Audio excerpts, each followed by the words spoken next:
The Parliament has witnessed massive pandemonium over alleged Snoop Gate and farmers stir. IT Minister Vaishnaw was heckled and his statement in Rajya Sabha over Snoop Gate was drowned out in the massive din. Several TMC MPs, including Shantanu Sen, snatched the statement being read by Vaishnaw and tore it up. They later threw the papers near the chair. This led to BJP members advancing to the opposition benches. Even Union Minister Hardeep Singh Puri was enraged.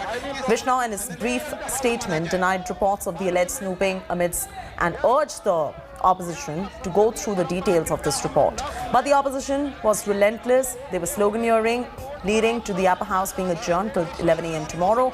Earlier, due to all the pandemonium, both the houses were adjourned multiple times. The opposition leaders questioning the government stormed the well out of the house as well. The opposition held massive protests over the entire snooping row, over Pegasus, over farm laws. Congress has moved a privilege motion against Minister of Health over his no death due to shortage of oxygen statement. Maushami Singh reporting live for the very latest. Maushami, it was very much expected that this kind of pandemonium is going to take place. There's an alleged Snoopgate controversy. There's a farmer stir as well. There has been the no deaths due to oxygen controversy that we've seen in our country. Now, it's no surprise that the opposition is staging protests, sloganeering, storming out of the well of the House. But the fact of the matter is, when will business progress if the House just keeps getting adjourned?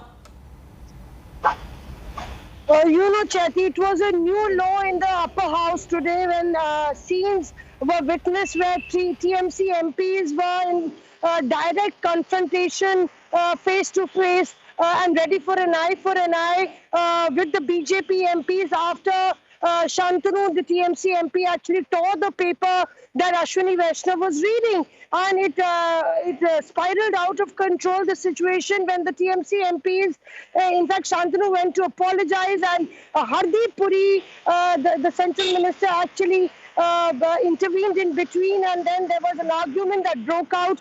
Apparently, the TMC has complained to the chairman as well, and the TMC is going to call a presser at 4 p.m. They say that this is actually a violation of the rights of the MP, the way he was intimidated and threatened by Hardeep Puri, the central minister, and in fact, it is an apt case for police action, and they would even step up an FIR against the central minister. So the situation over Snoopgate and all the other the ruckus that was following in the Parliament actually climaxing at this point, with the matter actually reaching the chairman. Absolutely. Maushami, thanks for getting us those details right there. We'll keep coming back to you for more over all that is transpiring, high drama in the upper and the lower house of the Parliament.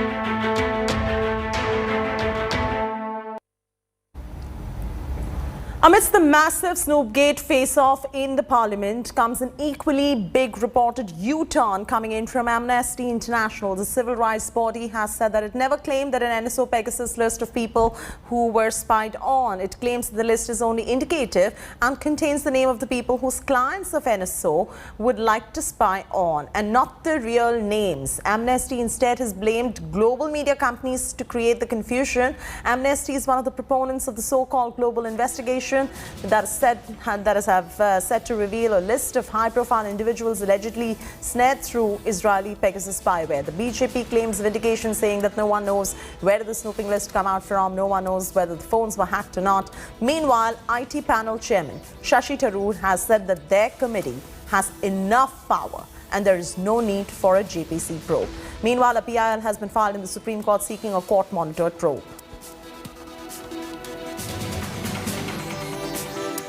The fact is that Amnesty's revelation is not new. Earlier also, when you had a similar thing do the rounds, there was no clarity around it even then, and it continues to be so even now. It's just a fishing expedition to undermine democracies, to undermine elected governments, and the fact that it emerged just a day before the monsoon session of the Parliament should tell you that it was intended to disrupt parliamentary proceedings, and of course sections of the media and the opposition has taken it completely on themselves to do what was expected of them. They have been calling for a judicial inquiry, an independent judicial inquiry. I think an independent judicial inquiry, either appointed by the Supreme Court or under the Commissions of Inquiry Act, something like that is bound to be able to get to the truth, which is what the Indian people need to know. The judicial inquiry हो यही तो हमारा मांग है। ये तो सिर्फ tip of the iceberg, कुछ नहीं देखा आपने। जब दिने एक के बाद एक घटना हमारे सामने उभर कर आते हैं, ये जासूसी की जो कार्रवाई किए जाते हैं, ये जासूसी तंत्र जो बनाया गया है, ये आम लोगों के सामने उजागर होते जा रहे हैं। This is illegitimate, illegal, and with all the negative aspects in the society is being adopted to form this government. So this government has got no moral right to continue, and they should step down. And if they would not have attempted through the Snoop gate, I think the government would have been stable.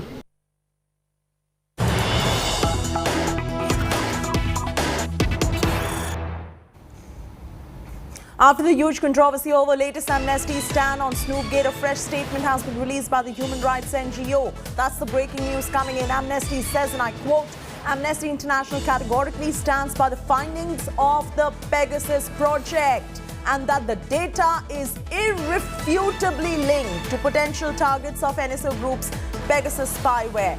The false rumors being pushed on social media are intended to distract from the widespread unlawful targeting of journalists, activists and others that the Pegasus project has revealed. Unquote.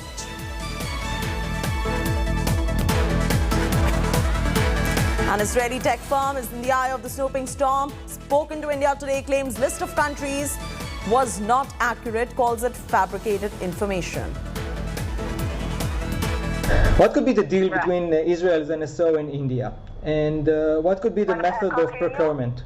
Actually, I can't refer to any of our customers. I just want to emphasize that NSO is not related to the list published by Forbidden Stories. It is not an NSO list and it never was. Just to say it's fabricating information. It is not a list of targets or potential targets of NSO customers. Do you think that it was some government agreement between India and Israel for India procuring the software for NSO? Again, I can't refer to NSO's customers. When the government of India denies the accusation of snooping on its people, what could be the base and substantial evidence to back the charges leveled in this series of investigations against the government? So you have to ask the government. I can only speak on behalf of NSO, of course, not on behalf of any other country. The companies like NSO, and there are a few other companies like them, they're in a very gray area because allegedly and officially they're only selling to governments, and in reality, and especially with NSO, we've seen multiple times that their name is often associated with pretty nefarious things. And they're finding vulnerabilities in phones and devices, and they have exploits that they're using that are called zero-click exploits. So basically, you will get a message that you will never see on your phone, and then something will happen in the background, and Pegasus is now running on your phone without you even knowing it. The NSO group, residing in the building behind me, found itself this week in the middle of a political turmoil. As a piece of investigative journalism, leveled accusations against the company that its spyware named Pegasus is being used by its customers and governments for unlawful surveillance against human rights activists, journalists, and political leaders. Among the data trove released, there were found hundreds of Indian phone numbers, among them phone numbers of a few dozen journalists, government critics, and even political leaders such as Rahul Gandhi. The company, I should state, is denying the accusations and denying any knowledge of the unlawful use done by its product by its customers. To get a better understanding of the controversies, we spoke to Israel and US-based cyber tech investigative journalists Omar Kabir and Kim Zetter. Listen in. How do you look at a list now being called indicative, which global media has taken on face value that these were the names already spied upon?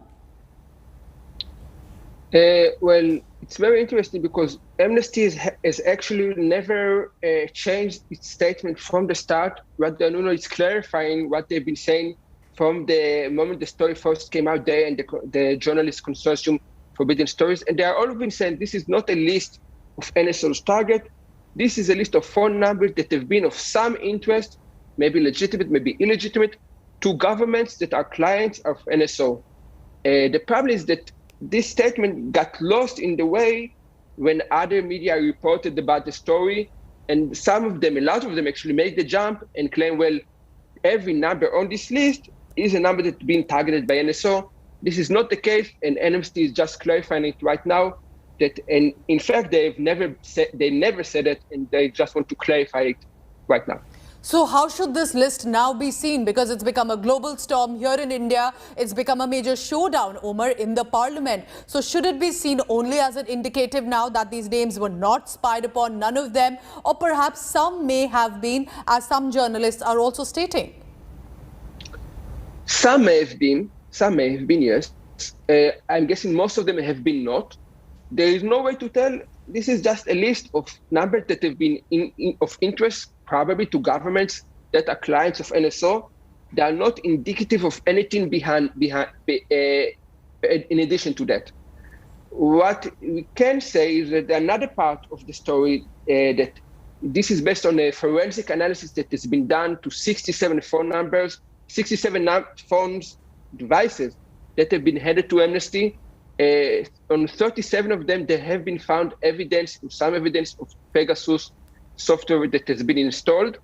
This, as we can say with more certainty, there have been found 37 phones in this research of Pegasus on these phones.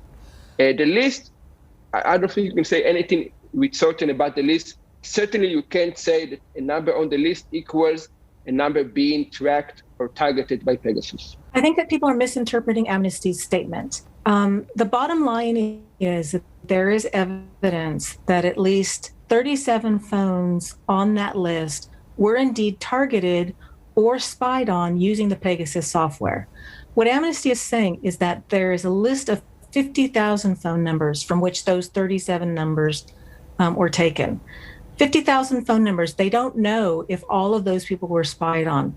They were only able to obtain 67 phones. It's a lot of work to track down the owners of these phones, to get permission from them in order to do a forensic examination of the phones, and then to determine if the Pegasus software is on them. So they were only able to obtain 67 phones that were on the list. And of those 67, 37 showed evidence of having been targeted with the Pegasus spyware. So the list is not a hoax. It's not a bluff. The list raises legitimate questions about who is being spied on with the software. The only question is, though, is whether all 50,000 people on that list were indeed spied on with this Pegasus software.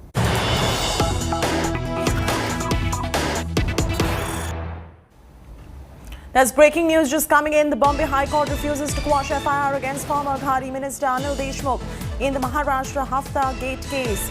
Anil Deshmukh and the Maharashtra government had moved the High Court to challenge the CBI probe initiated against Deshmukh over the allegations of corruption and extortion. Anil Deshmukh faces charges of extortion and corruption. Big blow coming in for the former Home Minister of Maharashtra, Anil Deshmukh. Vidya's reporting on this story. Vidya, Bombay High Court refusing to quash the FIR against former Ghari Minister in the Hafta Gate case. Can you walk our viewers through all that's coming in from the Bombay High Court at this point of time? That, of course, is a setback coming in for Anil Deshmukh.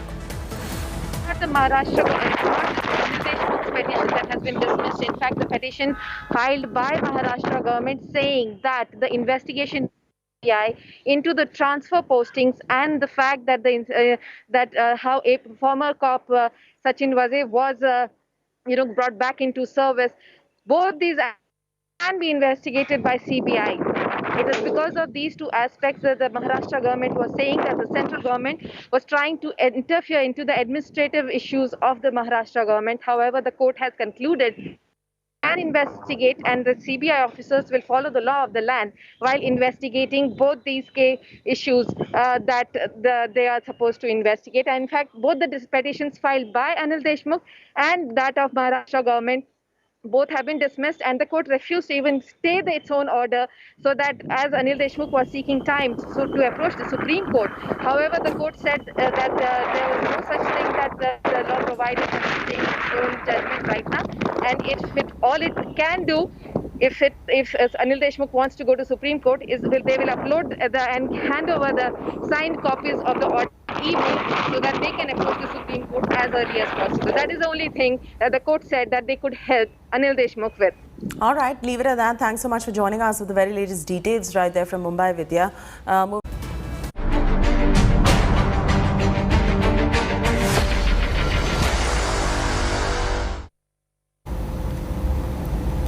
The protesting farmers who have been camping at Delhi borders for months now have reached Jantar Mantar in Delhi to further intensify their agitation against the farm laws, hoping that they could be heard. Protesters begin Kisan Parliament at Jantar Mantar after paying respect to 500 farmers who lost their lives during this agitation. This after the Kejriwal government allowed the farmers to stage a protest at Jantar Mantar. However, security in central Delhi has been tightened to avert any mishap. As per the norms laid down by the Delhi government, only 200 protesters are going to be allowed to stage protests from 22nd July to 9th of August from 11 a.m. to 5 p.m. The protesters have been asked to strictly maintain social distancing and mask, follow COVID norms and follow COVID-related behavior. The Bharatiya Kisan Union Chief Rakesh Tikait has assured that the protest at Jantar Mantar will be a peaceful one and that the farmers will stage a dharna during the entire session. Meanwhile, Union Agricultural Minister Narendra Singh Tomar reiterated the government's stance over the issue. He said that the Modi government is ready to discuss all issues with the protesting farmers with an open mind to come to an amicable solution. सरकार ज्यादा सख्त है, इतनी ताकत भी जनता को नहीं देनी चाहिए किसी को। एक कहावत है गांव में, जो झोटा होता है ना भैंसा, जब वो ज्यादा ताकत आ जाए तो जिस खोर में खाना खावे उसे ही डावे सबसे पहले। तो सरकार तो यह जिसने इसको वोट दी ये पहले उसे ही डाली। इनको चाहिए सस्ता अनाज, इनको चाहिए आधे रेट में फसल, इनको तो ये चाहिए। इस तरह के कानून ये बना रहे हैं। सारा देश इस बात का साक्षी है कि वो किसानों के हित में है, किसानों के लिए लाभप्रद हैं, किसानों को विकल्प उपलब्ध कराने वाले हैं, उनकी आमदनी में बढ़ोतरी करने वाले हैं, उन्हें कानूनी शिकंजों से मुक्त करने वाले हैं। जहां तक किसान यूनियन के आंदोलन का सवाल है, सरकार ने पूरी संवेदनशीलता के साथ उनसे चर्चा की है। बिल के किस प्रावधान पर उनको आपत्ति है, अगर वो आपत्ति बताएंगे तो आज भी सरकार खुले मन से उनके साथ चर्चा करने को तैयार है।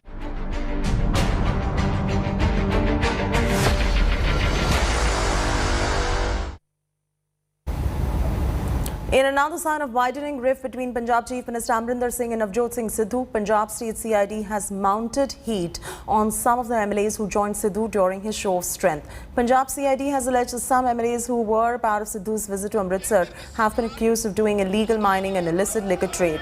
India Today has learned that CID officials in plain attire were deployed around Sidhu and were keeping a close watch on him during his temple run. Sources also told India Today that Amrinder Singh in the past has complained to the party high command about the rogue elements in the party. Sidhu camp MLAs and ministers have denied the charges and accused the chief minister of vendetta politics.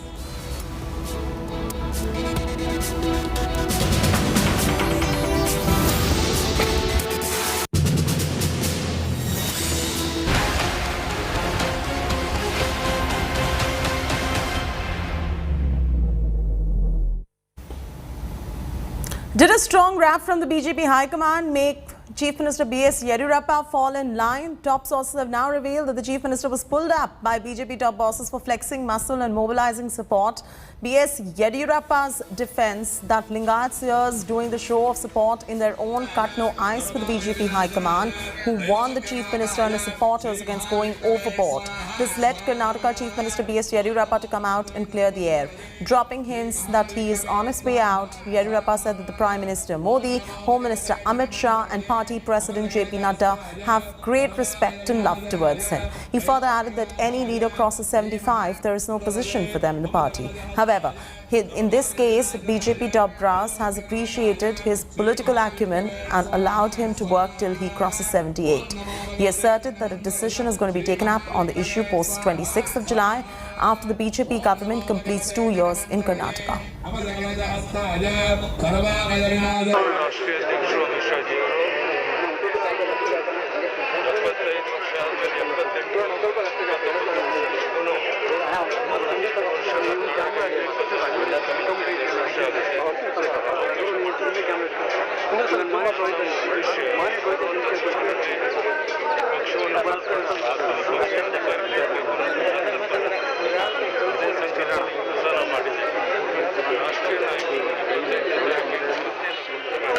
It's very unfortunate for the most progressive state like Karnataka. Never in the history such a huge Swamiji had gathered to save the chief minister. They should gather to save the state of Karnataka, and they are losing the tradition of Karnataka after BJP took over. And Swamiji should have been cautious while supporting the TSP. ಇಲ್ಲ ಅಂದ್ರೆ ಆಂಧ್ರ ಪ್ರದೇಶದಲ್ಲಿ ಯಾವ ರೀತಿ ಜಗನ್ಮೋಹನ್ ಇವತ್ತು ಮುಖ್ಯಮಂತ್ರಿ ಆಗಿದ್ದಾರೆ, ಅವರ ತಂದೆಯವರನ್ನ ಬದಲಾವಣೆ ಆದಾಗ ಆಂಧ್ರದಲ್ಲಿ ಯಾವ ಪರಿಸ್ಥಿತಿ ಆಯಿತು, ಅದೇ ಪರಿಸ್ಥಿತಿ ಕರ್ನಾಟಕದಲ್ಲಿ ಬರುತ್ತೆ ಅನ್ನೋದು ಜಿಲ್ಲಾ ಅಧ್ಯಕ್ಷನಾಗಿ ನಾನು ವಿನಂತಿ ಮಾಡ್ತೇನೆ ಪಕ್ಷದವರಿಗೆ. ಯಡಿಯೂರಪ್ಪನವ್ರನ್ನೇ ಮುಂದಿನ 2 ವರ್ಷ ಮುಖ್ಯಮಂತ್ರಿಯಾಗಿ